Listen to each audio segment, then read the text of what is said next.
اسی لیے ہر وقت آدمی کو اللہ کا شکر ادا کرتے رہنا چاہیے، اور اللہ کے شکر ادا کرنے کا سب سے بہترین ذریعہ نماز ہے۔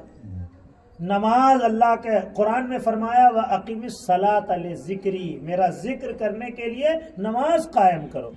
یعنی اگر ہم چاہتے ہیں کہ ہر وقت اللہ کا ذکر ہوتا رہے، اللہ کا شکر ادا ہوتا رہے، تو سب سے بڑی چیز ہے نماز۔ نماز کے پابند رہیں، اپنے گھر کے بچوں کو نماز کا پابند بنائیں۔ نماز ہمارے نبی کے آنکھ کی ٹھنڈک ہے، نماز مومن کے لیے معراج ہے، نماز جنت کی کنجی ہے۔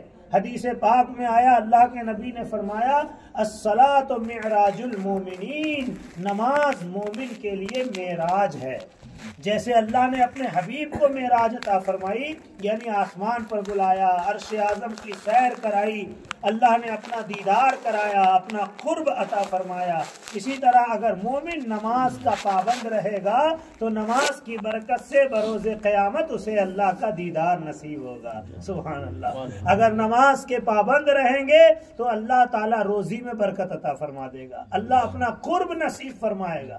جیسا کہ قرآن میں آیا وَاسْجُدْ وَاقْتَرِبْ، یعنی سجدہ کرو اور قریب ہوتے چلے جاؤ، اللہ سے قریب ہوتے چلے جاؤ۔ سجدے میں بندہ اللہ سے قریب ہو جاتا ہے، سجدے میں زبان پر سبحان ربی الاعلیٰ رہے اور دل میں جو مراد ہے، جو خواہش ہے، جو حاجت ہے، وہ اللہ کے حضور رکھے، اللہ تعالیٰ اس کی حاجت، اس کی دعا قبول فرما دے۔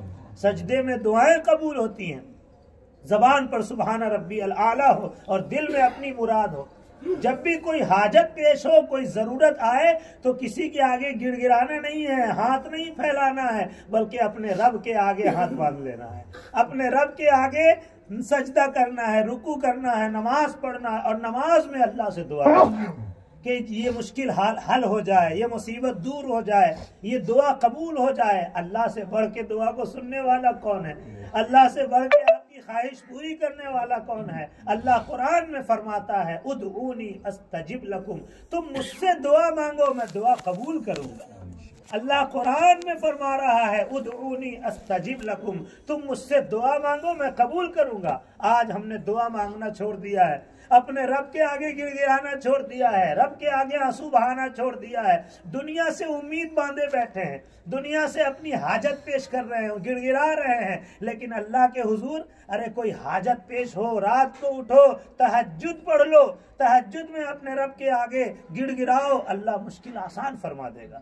وہ مجیب الدعوات ہے، قرآن میں آیا کہ اللہ دعاؤں کو قبول فرمانے والا ہے، وہ سمیع الدعا ہے، یعنی دعاؤں کو سننے والا ہے۔ قرآن میں اللہ نے فرمایا اجیب دعوت الداع اذا دعان، کہ جب دعا مانگنے والا دعا مانگتا ہے تو میں اس کی دعاؤں کو قبول کرتا ہوں۔ آپ کہیے گا کہ ہم تو بہت ساری دعا مانگتے ہیں، قبول کہاں ہوتی ہے؟ وہ رب جانتا ہے ہمارے حق میں کیا بہتر ہے۔ ہم اپنے جانتے تو سب کچھ مانگ لیں گے، بہت کچھ مانگیں گے، لیکن دولت آ گئی تو کہیں کوئی فرعون نہ ہو جائے، نمرود نہ ہو جائے، یزید نہ ہو جائے، ابو جہل نہ ہو جائے، سرکش نہ ہو جائے۔ دولت دینا یہ بھی اس کی حکمت ہے، نہ دینا اس میں بھی اس کی حکمت ہے۔ ہمارا جو کام ہے وہ کرتے رہیں، اس کے آگے جھکتے رہیں، دعا مانگتے رہیں، بھلائی مانگتے رہیں۔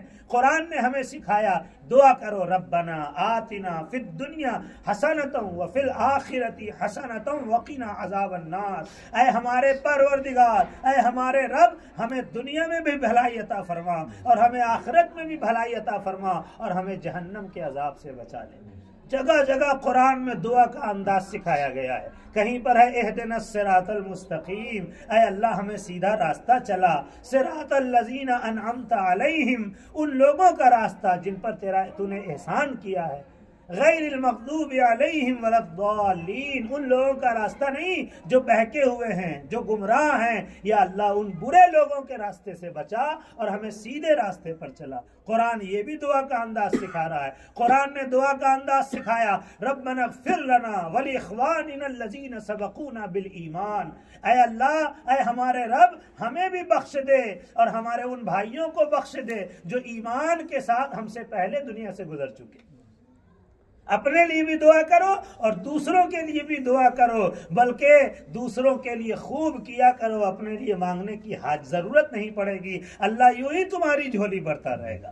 اور پھر مردہ لوگوں کے لیے بھی دعا سکھایا، زندوں کے لیے بھی سکھایا اللہ نے کہ دعا زندوں کے لیے کرو، وَلَا تَجْعَلْ فِي قُلُوبِنَا غِلًّا لِلَّذِينَ آمَنُوا رَبَّنَا إِنَّكَ رَءُوفٌ رَحِيمٌ، کہ اے اللہ جو لوگ بحیات ہیں ایمان والے ان کے لیے کوئی کینہ نہ رہے ہمارے دل میں، کوئی کجی نہ رہے ہمارے دل میں، یعنی مسلمانوں کے لیے کینہ نہ رکھنا، مسلمانوں کے لیے کوئی نفرت نہ رکھنا، قرآن یہ بھی سکھا رہا ہے۔ اور پھر کہو ربنا انک رؤوف الرحیم، اے ہمارے رب تو تو بہترین مہربان ہے، بخشش والا ہے، رؤوف الرحیم ہے، اللہ کی تعریف کرو۔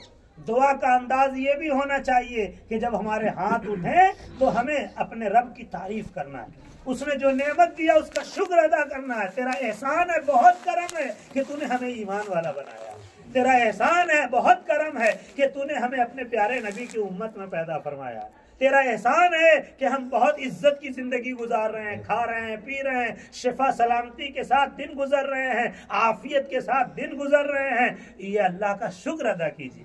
اور پھر دعا میں پیارے نبی صلی اللہ علیہ وسلم پر درود پڑھیے، کہ حدیث میں آیا کہ جس دعا کے اول آخر میں درود ہو وہ دعا اللہ کے یہاں قبول ہوتی ہے۔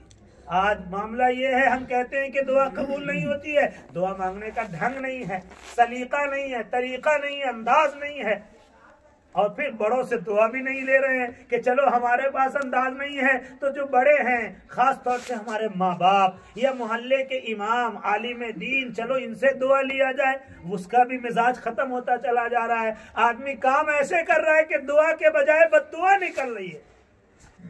حدیث میں آیا کہ تمہیں دعا کے لیے کہنا بھی نہیں پڑے گا، کام ایسے کرو کہ لوگوں کے دل سے دعا نکل جائے، کام ایسے کرو کہ لوگوں کے دل سے دعا نکل جائے۔ یہاں ہم تو لوگوں کی بد دعائیں لینے کا کام کر رہے ہیں، لوگوں کی آہ لینے کا کام کر رہے ہیں۔ یاد رکھیے مظلوم کی آہ سے بچنے کا حکم آیا ہے کہ مظلوم کی آہ سے بچو، لوگوں کی بد دعاؤں سے بچو، اور خاص طور سے جو پرہیزگار ہیں، جو متقی ہیں، اور ان میں بھی خاص طور سے تمہارے ماں باپ کی بد دعا لینے سے بچو، ان کی خدمت کرو، ان کی دعا لو۔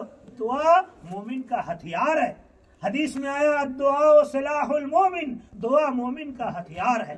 حدیث میں آیا الدعاء مخ العبادہ، دعا عبادت کا مغز ہے۔ حدیث میں آیا الدعاء یرد القضاء، دعا تقدیر بدل دیا کرتی ہے۔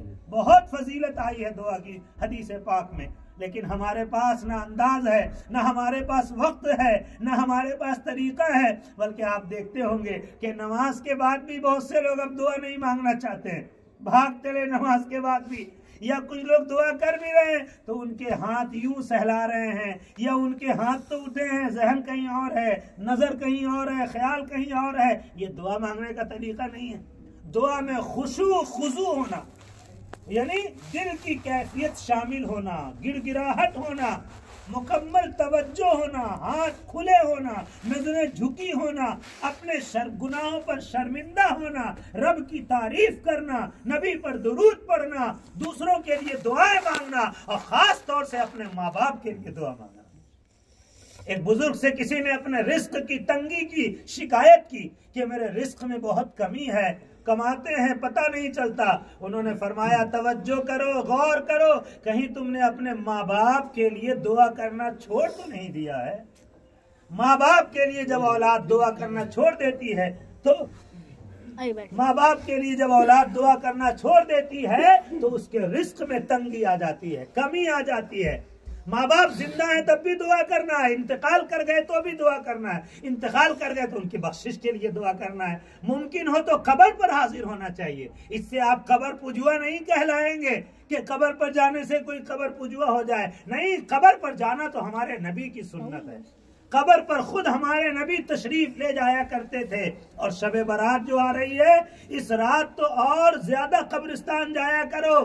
اللہ کے نبی فرماتے ہیں اس رات اللہ تعالیٰ امت کی بڑی زیادہ تعداد میں بخشش فرماتا ہے۔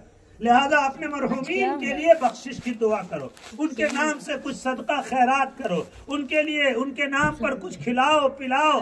اسی لیے رواج ہے مسلمانوں کے یہاں کہ شب برات میں کثرت سے اپنے مردوں کے نام سے غریبوں کو کھانا دیتے ہیں، یا وہ بھی نہیں ہو سکا تو حلوہ پکا کر فاتحہ دلا دیتے ہیں، کچھ صدقہ و خیرات کرتے ہیں، قبرستان جاتے ہیں، فاتحہ پڑھتے ہیں۔ ہمارے نبی خود، ہمارے پیارے نبی اس رات قبرستان تشریف لے گئے۔ حدیث میں آیا ہے کہ پوچھنے والے نے پوچھا کہ آپ اس رات قبرستان کیوں آئے؟ اللہ کے نبی نے فرمایا آج کی رات اللہ تعالیٰ آسمان دنیا پر تجلی فرماتا ہے اور آواز لگاتا ہے، ندا کرتا ہے کوئی بخشش مانگنے والا کہ میں اسے بخش دوں، ہے کوئی رزق میں برکت مانگنے والا میں اسے برکت دے دوں، ہے کوئی ایسا، اور میری امت کو اتنا بخشتا ہے اللہ جتنا بنو کلب کی بکریوں کے بال ہیں۔ ایک مثال دی گئی، بنو کلب یہ عرب کا ایک قبیلہ تھا جو بکریاں بہت پالتا تھا۔ اللہ کے نبی نے اس کی مثال دی کہ اللہ تعالیٰ ان کی بکریوں کے بال سے بھی زیادہ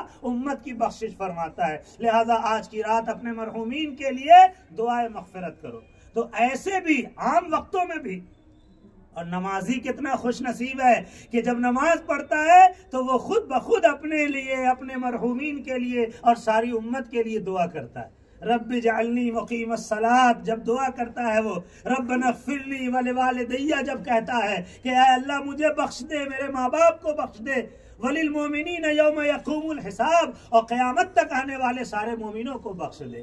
تو نمازی بہت خوش نصیب ہے کہ نماز بھی پڑھ رہا ہے، اللہ کا ذکر بھی کر رہا ہے، اللہ کا شکر بھی کر رہا ہے، اور ساتھ ساتھ اپنے لیے اور ساری امت کے لیے دعا بھی کر رہا ہے۔ نمازی خاص طور سے ہونا چاہیے، ہر مسلمان کو نمازی ہونا چاہیے۔ بنا نماز کے نیکیاں بھی قبول نہیں ہوتی ہیں۔ نماز پڑھ کے آپ جتنی عبادت کیجئے گا، نفل صدقہ خیرات کیجئے گا، جلسہ جلوس کیجئے گا، میلاد کیجئے گا، فاتحہ کیجئے گا، سب قبول ہوگا۔ اور نماز چھوڑ کے قبول نہیں ہونے والا، کیونکہ ہمارے نبی کے آنکھ کی ٹھنڈک ہے نماز۔ حدیث میں آیا قرۃ عینی فی الصلاۃ للفحشاء والمنکر، بے شک نماز برائی اور بے حیائی سے روک دیتی ہے۔ قرآن میں آیا، حدیث میں آیا الصلاۃ عماد الدین، نماز دین کا ستون ہے، دین کا کھمبا، پیلر جس پر عمارت قائم ہوتی ہے۔ نماز کی مثال ویسی ہے، جس نے نماز کو قائم رکھا ومن اقامہا فقد اقام الدین، حدیث میں آیا کہ جس نے نماز قائم رکھی اس نے اپنے دین کو قائم رکھا، اس نے اپنے دین کو سلامت رکھا، اپنے ایمان کو سلامت رکھا، اپنے ایمان کی حفاظت کیا اس نے۔ اور جس نے نماز کو چھوڑ دیا، حدیث میں آیا من ترکہا فقد ہدم الدین، جس نے نماز کو چھوڑا اس نے اپنے دین کو ڈھا دیا، دین کے بنیاد کو اکھاڑ پھینک دیا۔ لہذا پیارے بھائیوں اور گھر کی عورتوں، بچیوں، آس پڑوس کے جتنے بچے ہیں بچیاں ہیں، سب نمازی بنیں، سب لوگ نماز پڑھا کریں اور نماز میں اپنے رب کے حضور دعا کیا کریں۔ نماز کے بعد تسبیح پڑھا کریں، تسبیح سیدہ طیبہ طاہرہ مطہرہ خاتون جنت بی بی فاطمہ زہرا کو رسول اللہ نے ایک پیاری تسبیح تعلیم فرمائی کہ نمازوں کے بعد اور رات کو سوتے وقت یہ پڑھ لیا کرو، تمہارے لیے غلاموں سے بڑھ کر ہوں گی یہ تسبیح۔ وہ کیا تھا؟ 33 بار سبحان اللہ، 33 بار الحمدللہ، 34 بار اللہ اکبر۔ یہ تسبیح